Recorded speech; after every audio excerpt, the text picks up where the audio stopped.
Here. Now, on the verbal section, you have reading comprehension and critical reasoning. As I said, the two question types.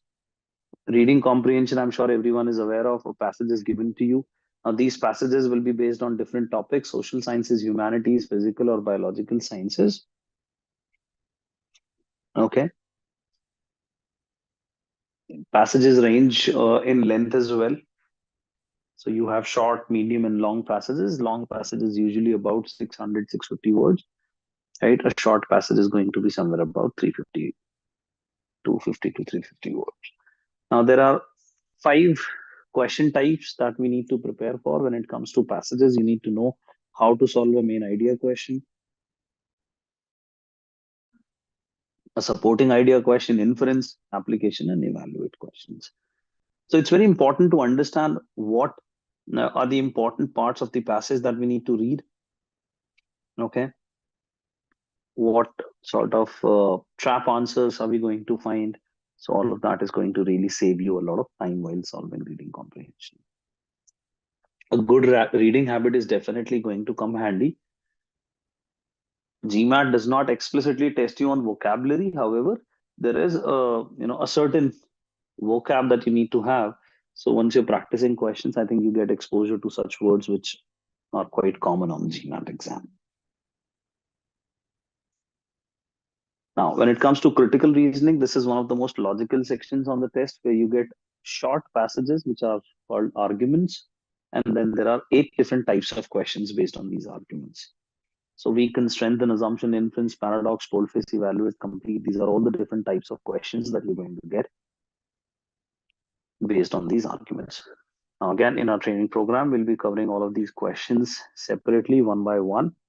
So it is quite important that you understand how to go about each of these questions because the strategy is quite different, task is quite different.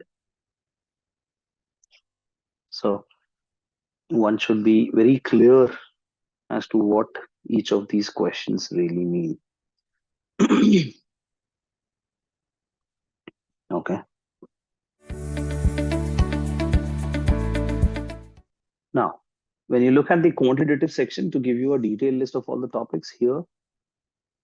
So as I said, arithmetic and algebra are the key topics that you will be tested on. So this is a list of all the topics that you would need to prepare for. Okay, and here. So I hope you have a clear understanding of. So these are all the topics that we cover in our training module in quite detail, guys. Okay. What does graphing in the quant? Graphing means obviously questions related to the graphs and all, guys. Okay, graphs, tables, charts, and all, scatter plots, pie charts. So now, as far as data insights is concerned, this is a section which has an element of both math and verbal,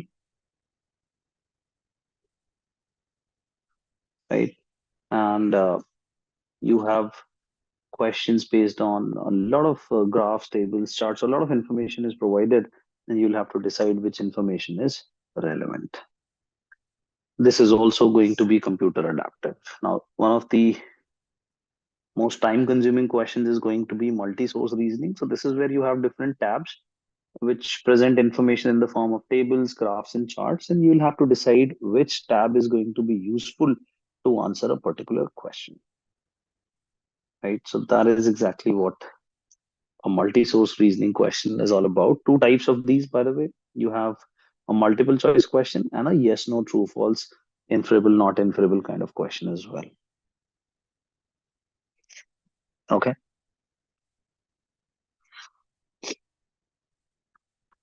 Next is table analysis. As the name suggests, a sortable table is presented, which can have a lot of different type of information.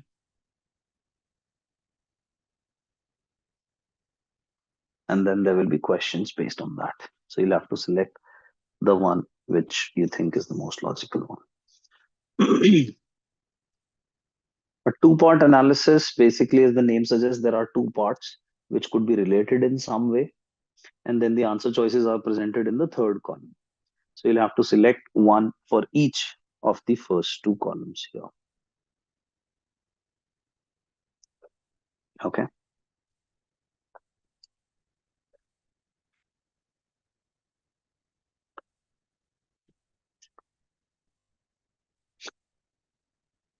Now, graphical interpretation is one where you have graphs, like pie chart, bar chart, statistical curve.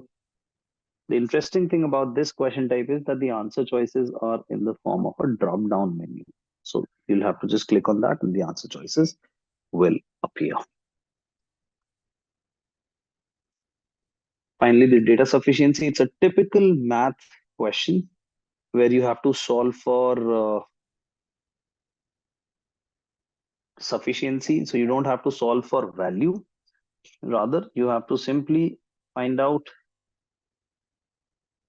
if the information given to you is sufficient or not.